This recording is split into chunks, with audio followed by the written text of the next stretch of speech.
ครับผมเอก Exponential ครับครับเมื่อคืน Apple ประกาศตัว iPhone 15 อย่างเป็นทางการแล้วครับเดี๋ยวคลิปนี้ผมจะมาสรุปให้แบบง่ายๆเข้าใจง่ายๆให้ฟังแล้วก็จะมาวิเคราะห์ให้ด้วยโดยใช้กราฟของผมกราฟเดียวเข้าใจทุกอย่างว่าเฮ้ยมันน่าใช้ไหมเฮ้ยตัวไหนมันน่าซื้อบ้างตัวไหนที่ผมจะซื้อตัวไหนที่น่าสนใจไปดูกันเลยครับก็ภาพรวมอย่างแรกก็คือ Apple ประกาศตัว iPhone 15 เนี่ยทั้งหมด4รุ่นครับเหมือน iPhone 14 เลยสไตล์เดียวกันเลยก็คือตัว iPhone 15 รุ่นธรรมดาเนี่ยจะมี2รุ่นก็คือรุ่นหน้าจอ6.1 นิ้วซึ่งก็เรียก iPhone 15 ธรรมดาแล้วก็รุ่นหน้าจอ 6.7 นิ้วซึ่งก็เรียก iPhone 15 Plus อย่างอื่นเหมือนกันไปเดะแล้วก็ตัวรุ่น Pro นะครับก็จะมี2รุ่นเหมือนกันก็คือเป็นรุ่น iPhone 15 Pro ธรรมดาซึ่งหน้าจอ 6.1 นิ้วแล้วก็ตัว iPhone 15 Pro Max ซึ่งก็เป็นหน้าจอ 6.7 นิ้วมีอะไรต่างกันนิดหน่อยในรุ่น Pro Max เดี๋ยวผมอธิบายให้ฟังตัวแรกตัว iPhone 15 แล้วก็ตัว iPhone 15 Plus เนี่ยเอาง่ายๆแทบจะเหมือนกับตัว iPhone 14 Pro ปีที่แล้วเลยเหมือนกันแทบจะเป๊ะเดะมี2อย่างใหญ่ๆที่ต่างกัน1คือตัวUltra Wideband Chip ตัวนี้เพิ่มขึ้นมาเป็น Gen 2แล้วก็ตัวอีกตัวนึงก็คือเปลี่ยนพอร์ตเป็น USB-C แล้วแต่อย่างอื่นเนี่ยแทบจะเหมือนกับตัว iPhone 14 Pro ปีที่แล้วเลยอย่างหน้าจอเนี่ยก็จะเป็น OLED ละซึ่ง Apple เรียกว่า Super Retina XDR Display ความสว่างก็เป็น 2,000 นิตแล้วก็มีDynamic Island ละเหมือนรุ่น 14 Pro ปีที่แล้วแล้วก็หน้าจอก็จะมี Ceramic Shield ก็จะหน้าจอแข็งแรงขึ้นแต่มีส่วนเล็กๆที่ใหญ่ย้ำว่าต่างกันก็คือหน้าจอตัวนี้ไม่มี Pro Motion ซึ่งก็คือ High Refresh Rate 120 Hz ไม่มีนะครับอันนี้ที่ต่างกันที่เหมือนกันอีกก็คือกล้องก็เอากล้องของiPhone 14 Pro ปีที่แล้วมาใส่ก็คือเป็นเซนเซอร์48ล้านพิกเซลที่มีเซนเซอร์ชิปแบบ OS ก็มาใส่แล้วก็มีต่างกันนิดหน่อยเขาเรียกว่า Next Generation Portrait Mode ก็คือถ่ายภาพแบบ Portrait แบบออโต้ก็คือปกติเวลาเราถ่ายหน้าชัดหลังเบลอเนี่ยภาพนิ่งหน้าชัดหลังเบลอเนี่ยแล้วก็ไปเข้าโหมด Portrait แล้วกดถ่ายมันก็จะหน้าชัดหลังเบลอใช่ไหมตอนนี้ก็คือไม่ต้องละถ้าเรามีคนอยู่ในรูปมันก็จะออโต้ดีเทคแล้วเวลาถ่ายปุ๊บก็จะมีข้อมูลของ Portrait หน้าชัดหลังเบลอเนี่ยอยู่ในภาพเลยเราสามารถทำหน้าชัดหลังเบลอได้ไม่ต้องมานั่งกด Portrait ตั้งแต่ตอนแรกนี่คือสิ่งที่ต่างซึ่งมันคือซอฟต์แวร์ครับต่อไปที่ต่างอีกก็คือตัวชิปตัว SoC ก็ใช้ A16 เป็น GPU 5 core ซึ่งก็คืออยู่ใน14 Pro ปีที่แล้วเหมือนกันแล้ว2อย่างที่ต่างใหญ่ๆมันใช้ทำอะไรได้มั่งก็กลับมาเรื่องตัว Ultra Wideband Second Generation Ultra Wideband เนี่ยมันคือชิปที่ทำให้เราสามารถที่จะหาอุปกรณ์อะไรได้ใกล้ๆเราเนี่ยได้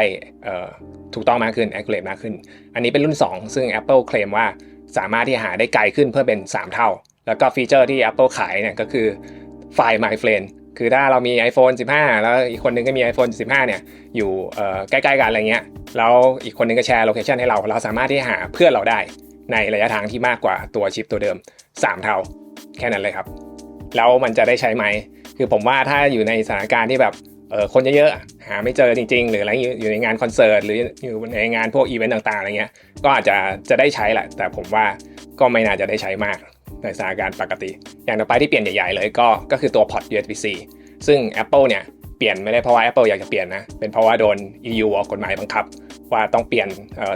พอร์ตเป็นทุกอย่างเป็นพอร์ต USB-C อะไรเงี้ย Apple ก็ทำตาม EU ครับพอเปลี่ยนแล้วเนี่ยก็ผมว่าสะดวกขึ้นก็เวลาเราพกพาพวก iPhone อะไรเงี้ยก็ไม่จำเป็นต้องใช้สาย Lightning ละไปไหนมาไหนก็ใช้ USB-C อย่างเดียวซึ่งมันชาร์จพวกมือถือ Android ชาร์จพวกแท็บเล็ตอย่างของ Mac หรือของแท็บเล็ตอย่าง iPad เองอะไรเงี้ยก็ใช้ USB-C หมดละก็พกแค่สายเดียวคือ USB-C ก็ชาร์จได้ทุกอย่างผมว่าสะดวกดีแต่ Apple กัก USB-C ในตัวiPhone 15 รุ่นไม่ Pro เนี่ยที่ความเร็ว USB-C 2 หรือ 480 เมกะพิกเซลไม่ให้ไปถึง10 กิกะบิต per second สำหรับรุ่นไม่ Pro นะอันนี้ค่อนข้างกักมากแล้วก็ไม่ได้พูดถึงเรื่อง fast charge ที่เปลี่ยนแปลงเลยแล้วก็มีอย่างอื่นเล็กๆน้อยๆเพิ่มขึ้นมาอย่างที่น่าสนใจก็คือตัว Voice Isolation โดย AI ซึ่งตัวนี้จริงๆถ้าใครเคยใช้ Final Cut Pro ในการตัดคลิปอะไรพวกเนี้ยมันจะมีฟังก์ชัน Voice Isolation ซึ่งมันใช้งานได้ดีมากๆตัดน้อยได้เยอะทำให้เสียงเราชัดเจนมากขึ้นตัวนี้ก็จะใช้เวลาคุยโทรศัพท์นะครับก็ถ้าใช้ตรงนี้ปุ๊บ AI ก็เหมือนจะตัดน้อยเสียงรอบข้างเราเหลือแค่เสียงเราซึ่งจะผมว่าตัวนี้น่าจะใช้ได้บ่อยแล้วก็เป็นฟีเจอร์ที่ติดต่อกับดาวเทียมนะครับเวลาเราไม่มีสัญญาณมือถืออะไรเงี้ยก็จะเป็นพวกemergency SMS หรือว่าเป็นพวกroadside assistant ก็คือเวลาเราต่อสัญญาณมือถือไม่ได้แล้วก็ต่อsatellite แทนอะไรเงี้ย ซึ่งเมืองไทยก็ไม่ได้ซัพพอร์ตณตอนนี้แน่นอนก็ด้วยสิ่งที่มันเปลี่ยนแปลงไม่มากแต่มันมีความคล้ายกับตัว iPhone 14 Pro เนี่ยผมก็ตั้งคำถามเลยว่าเฮ้ยแล้วทำไมต้องซื้อ iPhone 15 วะจริงๆก็ควรจะซื้อแค่ iPhone 14 Pro ดีกว่าไหมซึ่งถ้าเราซื้อ iPhone 14 Pro มีอะไรที่ได้มากกว่า iPhone 15 มั่งก็คือ1คือหน้าจอแบบโปรโมชั่น120 Hz ก็ได้เลยหน้าจอแบบ120 Hz เนี่ยจริงๆต่างกันค่อนข้างเยอะมากนะหน้าจอ120 Hz กับหน้าจอ60 Hz 2ก็จะได้กล้องเลนส์เพิ่มขึ้นมาอีกตัวหนึ่งซึ่งก็คือเลนส์เทเลแบบ 3x เพิ่มขึ้นมาด้วยแล้วก็มีเซ็นเซอร์เรดาร์เพิ่มขึ้นมาด้วยซึ่งเซ็นเซอร์เรดาร์ก็ช่วยในการโฟกัสในตอนกลางคืนหรือว่าก็ใช้งานในพวกแอปพลิเคชัน AR VR ได้แล้วก็ฟอร์มแฟกเตอร์แบบพรีเมียมของรุ่น Pro ซึ่งก็คือเป็นแบบ Stainless Steel แบบพรีเมียมแล้วก็เป็นข้างหลังก็เป็นแก้วแบบพรีเมียมของตัวรุ่น Pro 14 Pro ปีที่แล้วมันดีกว่าไหมถ้าซื้อตัว14 Pro ปีที่แล้วอะไรเงี้ยแต่มันก็มีฟีเจอร์2อย่างที่อยู่ใน iPhone 15 ที่ไม่อยู่ใน iPhone 14 Pro ก็คือตัว Ultra Wideband Gen 2ก็อย่างที่บอกใช้หาเพื่อนได้ใช้ไหมจำเป็นไหมอะไรเงี้ยอีกอันนึงคือพอร์ต USB-C ใช่มันสะดวกขึ้นพอร์ต USB-C แต่ถ้าคุณเพิ่มเงินนิดหน่อยไม่ต้องเอา15ก็ได้แต่เป็นรุ่น14 Pro ตัวเนี้ยไอ้พอร์ต USB-C ที่ทำให้เราไม่ต้องพกสายเพิ่มขึ้นอันนึงการ transfer data อะไรเงี้ยที่ยังก็เท่าตัว Lightning อะไรเงี้ยก็จริงๆก็ไม่จำเป็นหรือเปล่าเดี๋ยวผมมีกราฟสรุป1กราฟที่สรุปทั้งสเปคแล้วก็ราคามาให้คุณจะเห็นภาพนี้ชัดเจนมากขึ้นโดยเฉพาะอย่างยิ่งถ้า iPhone 14 Pro ลดราคาลงมาเพราะว่ามันเป็นเจนเก่าใช่ไหมมันน่าสนใจมากกว่าผมว่าครับแล้วก็คลิปนี้สปอนเซอร์คือบริษัทโคแอนครับผมบริษัทโคแอนเนี่ยเป็นผู้นำเข้าฟิล์มกันรอยเคสแล้วก็กันเลนของสินค้ายี่ห้อ Panzer Glass นะครับ Panzer Glass เนี่ยเป็นฟิล์มกันรอยเกรดพรีเมียมจากเดนมาร์กนะครับตอนนี้ iPhone 15 เนี่ยมีของเรียบร้อยแล้วก็มีโปรโมชั่นพิเศษสำหรับ Early Bird ถ้าใครอยากซื้อ iPhone 15 เนี่ยก็ดูมีโค้ดส่วนลด 15% ซื้อได้นะตอนนี้ลิงก์อยู่ใต้คลิปครับผมจนถึงสิ้นเดือนตุลานี้ส่วน iPhone 15 รุ่น Pro รวมทั้ง Pro Max ด้วยจะมีสิ่งที่ต่างกันใหญ่ๆ5อย่างครับผมอย่างแรกเลยก็คือตัวเฟรมก็ตัวเฟรมเนี่ยเปลี่ยนวัสดุจาก Stainless Steel เป็นไทเทเนียมซึ่งไทเทเนียมเนี่ยถ้าเทียบกับ Stainless Steel เนี่ยจะเป็นวัสดุที่แข็งแรงกว่าเหนียวกว่าแล้วก็ทนทานกว่าและที่สำคัญเลยก็คือมันเบากว่ามากๆซึ่งมาทดแทนข้อเสียในรุ่น Pro นะครับก็อย่างรุ่นก่อนเนี่ยพวก iPhone 14 Pro 14 Pro Max อะไรเงี้ยมันจะหนักกว่า iPhone 14 ธรรมดามากตัวนี้พอมาอยู่ใน iPhone 15 Pro หรือตัว Pro Max เนี่ยมันก็ทำให้น้ำหนักลดลงซึ่งน้ำหนักลดลงเนี่ยค่อนข้างเยอะอันนี้ผมเคยเขียนวิเคราะห์ไว้ตั้งแต่ตอนมีข่าวลือว่าจะเปลี่ยนเป็นไทเทเนียมแล้วข้อดีของมันเลยก็คือน้ำหนักเบาแค่ไหนไปดูกันอย่างตัว15 plus เนี่ยตัว15เนี่ยน้ำหนัก171กรัมแล้วก็ตัว15เนี่ยตัว plus เนี่ย201กรัมถ้าเป็นรุ่นโปรสมัยก่อนที่เป็น stainless steel เนี่ยอย่างตัว14 Pro เนี่ยน้ำหนักจะเพิ่มขึ้นมาเป็น206กรัมอันนี้คือ14 Pro น้ำหนัก206กรัมใช่ไหมเพิ่มขึ้นมา35กรัม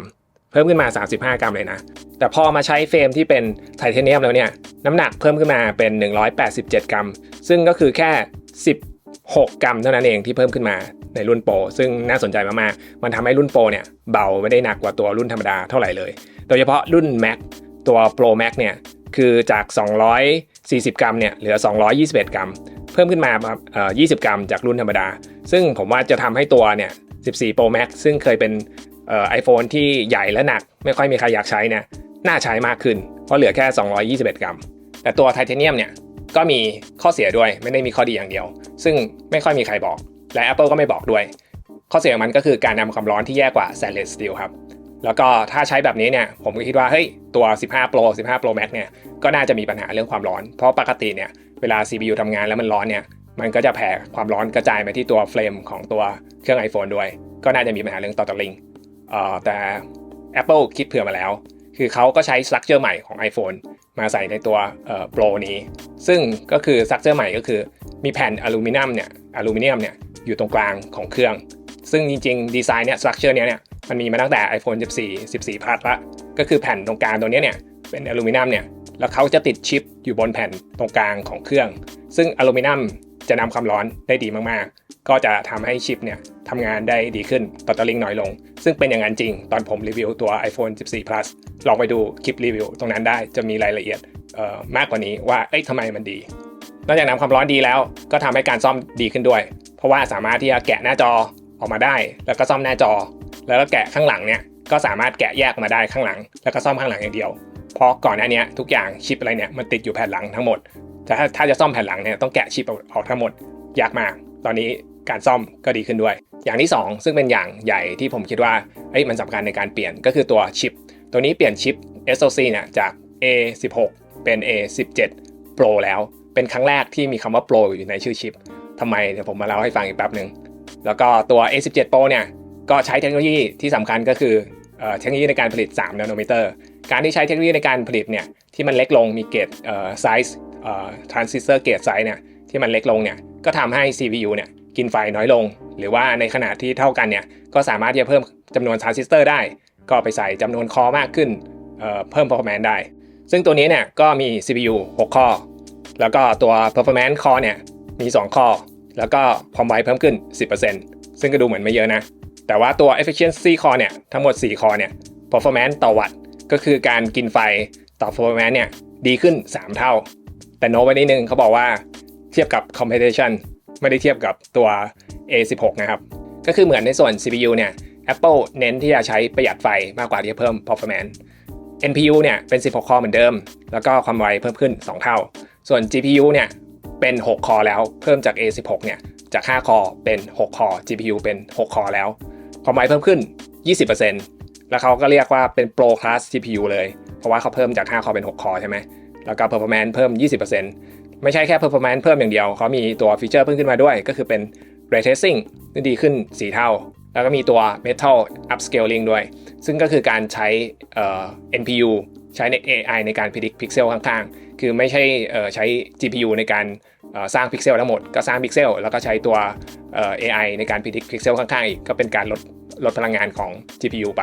อันนี้ก็จะคล้ายๆกับของ NVIDIA นะครับแล้วก็มีส่วนของชิปตัวนี้ที่ในการ control ตัว port USB-C ด้วยให้เป็น port USB-C แบบ 3.2 ก็คือความเร็วในการ transfer เนี่ยเป็นแบบ 3.2 ก็คือ10 Gigabit per second นะครับซึ่งดีกว่ารุ่นตัว iPhone 15 แบบธรรมดา20 เท่าหลังจากนั้น Apple ก็จะชูเรื่องเกมขึ้นมาเลยเพราะว่า GPU เนี่ยแรงมีฟีเจอร์ใหม่อะไรเงี้ยก็จะมีพวกเกมที่ก่อนหน้านี้อยู่ในพวกคอนโซลอย่างเดียวอยู่ในเครื่องใหญ่ๆอย่างเดียวเนี่ยตอนนี้ก็อยู่ในมือถือละอยู่ใน iPhone ละก็คืออย่าง Resident Evil Village อะไรเงี้ยอย่างResident Evil 4 หรืออย่าง Assassin's Creed ที่เคยอยู่พวกคอนโซลอย่างเดียวก็จะมาอยู่ใน iPhone แล้วครับแล้วทำไมเขาถึงเรียกชิปตัวนี้ว่า Pro A17 Pro ที่ผมคิดไว้นะเพราะว่ามันมีข่าวมาก่อนอันเนี้ยว่า yield หรือเปอร์เซ็นต์ในการผลิตของดีของชิปตัวเนี้ยไม่ค่อยดีเท่าไหร่ที่ผลิตมาจาก TSMC เพราะนั้นเนี่ยคือผมว่าตัว iPhone 16 ปีหน้านะไม่น่าจะใช้ตัว A17 Pro อยู่ในตัว iPhone 16 ธรรมดาเขาน่าจะใช้ตัว A17 ธรรมดาซึ่งก็อาจจะเป็นแบบคอ GPU หายไปคอนึงเป็น GPU 5 คอเพราะ yield ไม่ค่อยดีก็เหลือ GPU 5 คอแล้วจะเป็น6 คอรุ่น Pro แบบนั้นผมคิดว่าน่าจะเป็นอย่างนั้นเดี๋ยวรอดูต่อไปว่าเป็นงั้นจริงหรือเปล่าอย่างที่3ก็คือกล้องหรือว่าเลนส์ Apple บอกเนี่ยตอนนี้ iPhone ตัวรุ่น Pro เนี่ยจะมี7เลนส์ละเวลา Apple บอกเนี่ยว่าใช้เลนส์7เลนส์จริงๆเลนส์จริงๆมันก็คือมีแค่3เลนส์นะครับก็คืออย่างเลนส์อัลตร้าไวด์เนี่ยก็จะถ่ายอัลตร้าไวด์ได้แล้วก็ถ่ายมาโครได้อันนี้ Apple ก็จะเรียก2เลนส์แล้วใช่ปะส่วนเลนส์เมนหลักเนี่ย 1x ที่เป็น48 ล้านพิกเซลเนี่ย Apple ก็จะทำให้มันเปลี่ยนเป็นเหมือน4โฟกัสเลนส์ได้ก็คือเป็น 24mm 28mm 35mm แล้วก็ 48mm ซึ่งจริงๆมันก็คือการครอปนั่นเองเพราะว่าเซนเซอร์มันใหญ่มากถึงว่าเราจะครอปตรงนี้ไปแล้วเนี่ยคุณภาพก็ยังดีอยู่แล้วก็ตัว15 Pro Max ก็จะเป็นเลนส์สุดท้ายซึ่งจะเป็นเลนส์เท120 mm ก็คือ7เลนส์ที่ Apple บอกจริงๆก็คือการใช้เลนส์จริงๆแค่3เลนส์เพียงแต่ว่าก็มีการเปลี่ยนการเซตติ้งนิดหน่อยเลนส์จริงๆ3เลนส์เนี่ยคือมีอะไรมั่งก็คือ1คือเลนส์หลักหรือว่าเลนส์ 1x เนี่ยก็ยังเป็น48ล้านพิกเซลเหมือนรุ่นโปรปีแล้วเหมือนเดิมแต่ที่เปลี่ยนขึ้นมาก็คือตัวเซนเซอร์ชิป OS เขาบอกว่าเป็น Gen 2 ก็น่าจะการสั่นได้ดีขึ้นแค่ไหนเดี๋ยวรอดู full review ผมก็อย่าลืมกดติดตาม subscribe กดกระดิ่งไว้นะครับเลนส์อัลตร้าไวด์ไม่ได้ต่างกันมาก12ล้านพิกเซลเหมือนเดิมต่างกันที่รูรับแสงต่างกันนิดเดียวที่ต่างกันเลยสำคัญเลยก็คือตัวเลนส์เทเลถ้าเป็นรุ่นโปรธรรมดา15 Pro ธรรมดาเนี่ยจะเป็นเทเลแบบ 3x เหมือนปีแล้วตัว14 Pro แต่เลนส์ตัว15 Pro Max จะเปลี่ยนเป็นเลนส์เทเลแบบ 5x แล้ว Zoom Optical แบบ 5x ซึ่ง Apple ก็บอกว่าตัว Pixel Size เนี่ยจะใหญ่ขึ้น 25% ก็คือเป็น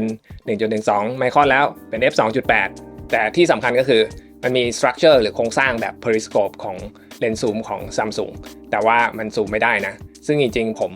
predict ผมวิเคราะห์ไว้ก่อนหน้านี้แล้วตั้งแต่มีข่าวลือแล้วว่า Apple เนี่ยจะไม่ใช้ลักษณะเลนส์แบบตัว Samsung ปกติแล้วเนี่ยเลนส์เทเลเนี่ยมันจะค่อนข้างยาวทีนี้เวลาถ้ามาอยู่ในมือถือที่มันแบนๆเนี่ยถ้าวางแบบตรงๆเลยมันก็ทำให้มือถือต้องหนามันก็ต้องหักเหแสง90 องศาก่อนแต่นั่นมันคือเทคนิคที่ Samsung ใช้อยู่แล้ว Apple ทำอย่างนั้นไม่ได้สิ่งที่เขาใช้เป็นเทคนิคใหม่ชื่อว่า Tetra Prism เนี่ยจริงๆก็คือกระจกก็คือจะมีการหักเหแสงเนี่ยทั้งหมด4ครั้งอย่าง Samsung เนี่ยเขาจะหักเหแสงแค่ครั้งเดียวเปลี่ยนจากแนวลึกมาเป็นแนวนอนแล้วก็วางimage sensor อยู่ในแนวนอนแต่ว่าทางของApple เนี่ยก็จะมีการหักเหแสงเป็น4ครั้งเลยซึ่งจะทำให้ตัวความยาวแนวนอนเนี่ยลดลงอีกข้อเสียคือมันไม่ได้มีการเคลื่อนเลนส์ตัวนี้จะเป็นฟิกเลนส์เทเลนะครับแต่มีเทคโนโลยีอีกอย่างหนึ่งที่เปลี่ยนอยู่ในนี้ก็คือตัว OIS ของ image sensor เนี่ยนอกจากเคลื่อนไหวในแนวระนาบแล้ว x y แล้วเนี่ยมันเคลื่อนไหวในแกน c หรือแนวลึกได้ด้วยซึ่งตอนนี้มันก็แค่เหมือนมาใช้ในการโฟกัสแต่ว่าผมว่าอนาคตเนี่ยมันจะเอามาใช้ในการที่จะมันซูมได้จะเป็นยังไงใครสนใจอยากรู้ว่า periscope ของ Samsung เทียบกับตัว Apple ตัวเนี้ยต่างกันรายละเอียดเยอะๆเนี่ยเป็นยังไงแล้วในอนาคตเนี่ย Apple จะทำอย่างเงี้ยให้มันซูมได้ทำไงถ้าใครสนใจรีเควสได้คอมเมนต์ได้เดี๋ยวผมทำอีกคลิปหนึ่งแยกต่างหากให้ดูครับอย่างที่4ที่เปลี่ยนไปก็คือปุ่ม Silent แบบคัสตอมไมซ์ได้คือปกติด้านบนซ้ายของiPhone เนี่ยจะมีปุ่มที่เราเลื่อนลงมาก็จะเป็นแบบ Silent Mode ปิดเสียงอะไรเงี้ยใช่ไหมตอนนี้เนี่ยจะไม่ใช่เลื่อนละจะเป็นปุ่มกดแล้วนอกจากที่กดแล้วมัน Silent ได้เนี่ยสามารถที่จะตั้งให้มันทำอย่างอื่นได้ด้วยซึ่งมันก็จะตั้งแบบอย่างเปิดกล้องได้ถ่ายรูปได้เปิดแฟลชได้จะเรียก voice memo ขึ้นมาเสียงแบบไวๆก็ได้หรือว่าจะมีฟังก์ชันอื่นๆยกตัวอย่างทำเรียกช็อตคัทซึ่งเราก็สามารถที่จะไปทำช็อตคัทให้ทำพวกทัสที่มันแบบยากๆเพิ่มขึ้นได้อีกก็อันนี้ก็น่าสนใจดูมีประโยชน์ดีอย่างสุดท้ายก็คือเปลี่ยนพอร์ตละจากพอร์ต Lightning เป็นพอร์ตตัว USB-C เหมือนกับรุ่น15ธรรมดา15 Pro ก็เป็นพอร์ต Lightning เหมือนกันแต่ที่ Apple ทำให้มันแตกต่างเลยก็อย่างที่บอกก็คือความเร็วในการ transfer ข้อมูลเนี่ยก็ไม่ได้กักละเป็นความเร็วแบบ USB 3.2 ก็คือ10 Gigabit per second แล้ว Apple ก็ชูความเร็วตรงนี้ว่าสามารถที่จะต่อ external hard disk ได้ external SSD ได้เวลาถ่ายพวกวิดีโอรอ ProRes รออย่างเงี้ยก็ transfer วิดีโอเข้าไปในตัว external SSD ตรงๆนี้ได้เลยผมว่า accessory ของ iPhone 15 เนี่ยก็จะเปลี่ยนไปเยอะแยะมากมายเพราะว่าตัวพอร์ต USB-C นอกจากที่มันสะดวกแล้วเนี่ยก็จะทำให้มี accessory เพิ่มขึ้นได้มากมายครับอย่างนึงเนี่ยที่ทำให้ Apple เนี่ยไม่ค่อยอยากเปลี่ยนจากพอร์ต Lightning เนี่ยมาเป็นพอร์ต USB-C เนี่ยก็เพราะว่า Apple เนี่ยได้ค่าไลเซนส์จากพอร์ต Lightning อยู่คือถ้าใครทำ accessory อุปกรณ์เสริมของ iPhone เนี่ยแล้วอยาก qualify กับ Apple ว่าเฮ้ยอุปกรณ์นั้นน่ะใช้งานกับ Apple เนี่ย iPhone เนี่ยได้ไม่มีปัญหาเนี่ยมันจะมี qualification เรียกว่า MFI หรือว่า Made for iPhone ซึ่งก็เหมือน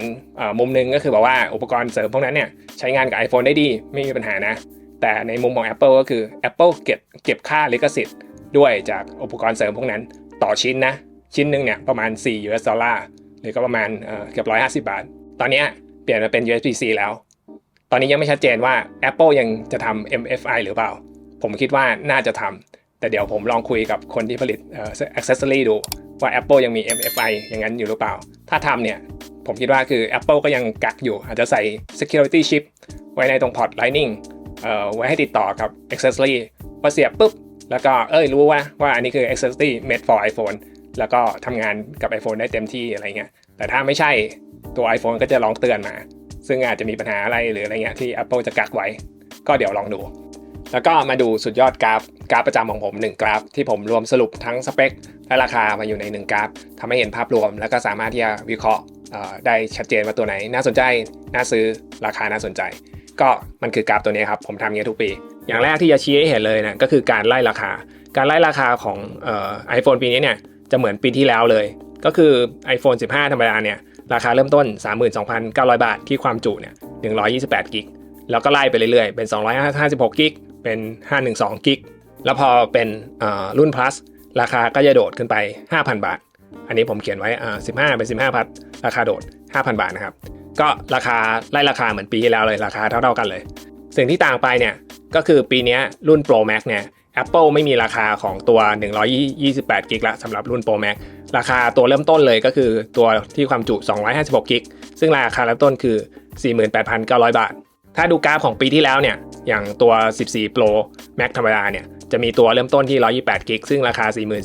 44,900 บาทตรงนี้ไม่มีแล้วแต่ว่าราคาของตัว256เนี่ยก็จะเหมือนกันเหมือนตัว 14 Pro Max ปีที่แล้ว 48,900 บาทแล้วตัว iPhone รุ่นเก่าปีแล้วตัว 14 กับ 14 Plus เนี่ยก็ลดราคาลงก็เหลือ 29,900 บาทก็คล้ายๆปีแล้วเหมือนกันลดราคาลง 3,000 แต่ที่ต่างกันเลยก็คือถ้าจำเป็นตัว 14 Plus เนี่ยราคาของ 14 Plus เนี่ยเพิ่มขึ้นมาจากตัว 14 ธรรมดาแค่ 3,000 บาทเองก็เป็น 32,900 บาทปีที่แล้วในเวลาจำจาก iPhone 14 เป็น 14 Plus ตรงนี้เนี่ยมันจะเพิ่ม 5,000 บาทตรงนี้เพิ่มขึ้นมา 3,000 บาทเองเพราะนั้น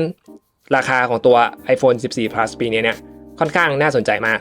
ตัว iPhone 15 จริงๆเนี่ยผมว่าไม่ค่อยน่าสนใจเท่าไหร่เพราะว่าสเปคเนี่ยมันแทบจะเหมือนตัว iPhone 14 Pro ปีที่แล้วเลยสเปคน้อยกว่าด้วยยกเว้นมันจะมี USB-C หลักๆเพิ่มขึ้นมาเท่านั้นเองถ้าคุณไม่ได้สนใจ USB-C เนี่ยถ้าคุณไปซื้อ iPhone 14 Pro ปีที่แล้วเนี่ยซึ่งมีราคาเริ่มต้น 41,900 บาทแต่ปีนี้เนี่ย Apple เขาไม่ได้ขายแล้วมันตกรุ่นไปแล้วอะไรเงี้ยอาจจะมีคนเอามาขายมือหนึ่งนะในราคาที่ลดลงสัก 5,000 บาทยกตัวอย่างลดลง 5,000 บาทก็จะเหลือ 36,900 บาทคุณลองนึกดูตรงเนี้ยเหลือ 36,900 บาทมันใกล้เคียงกับรุ่น Plus มากเลยถูกกว่ารุ่น Plus ด้วยครับต่างกับรุ่นธรรมดา15ธรรมดาเนี่ยแค่ 4,000 บาทเองสิ่งที่คุณได้จากตรงนี้มาเลยก็อย่างที่บอกก็คือตัวหน้าจอเป็น120 Hz ละหน้าจอ120 Hz เนี่ยต่างกับ60 Hz ค่อนข้างมากนะแล้วก็ตัวเลนส์เทเลเลนส์กล้องเทเลได้ 3x ด้วยแล้วก็ Form Factor แบบ Pro ซึ่งก็เป็น Stainless Steel แล้วข้างหลังเป็นแก้วแบบพรีเมียมผมว่าตัว iPhone 14 Pro เนี่ยจะเป็นอะไรที่น่าสนใจอย่างมากโดยเฉพาะมือหนึ่งถ้าเขาลดราคามาสัก 4-5 พันอะไรเงี้ย iPhone 15 เนี่ยไม่น่าสนใจเลยซื้อ iPhone 14 Pro ดีกว่าแล้ว iPhone 14 Pro มือ 2ถ้าราคาลดลงมาอีกก็ยิ่งน่าสนใจเข้าไปใหญ่ครับส่วนถ้าผมจะซื้อ iPhone 15 ปีนี้ผมจะซื้อ iPhone 15 รุ่น Pro Max เพราะว่ามันมีอะไรแตกต่างกับรุ่น Pro และมันมีอะไรแตกต่างกับรุ่นธรรมดาค่อนข้างเยอะมากแต่หลักเลยก็คือเลนส์เทเล 5x แล้วก็ตัว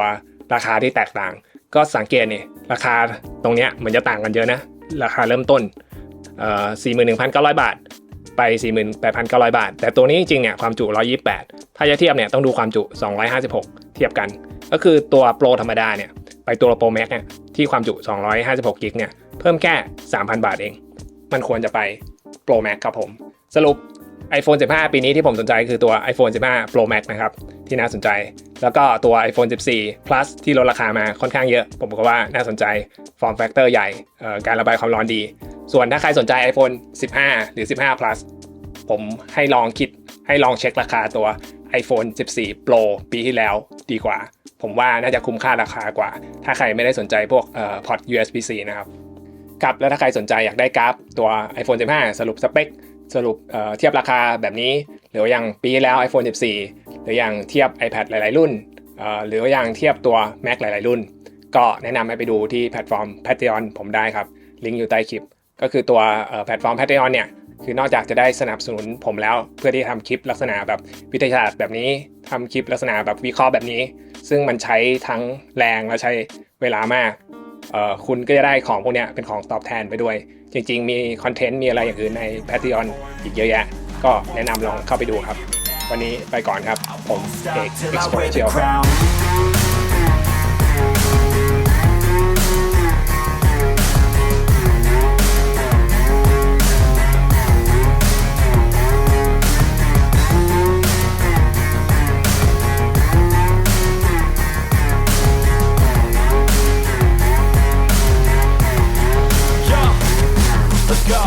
I'm just telling you to fight for your dreams, but it's not what it seems, man, it's hard to be seen.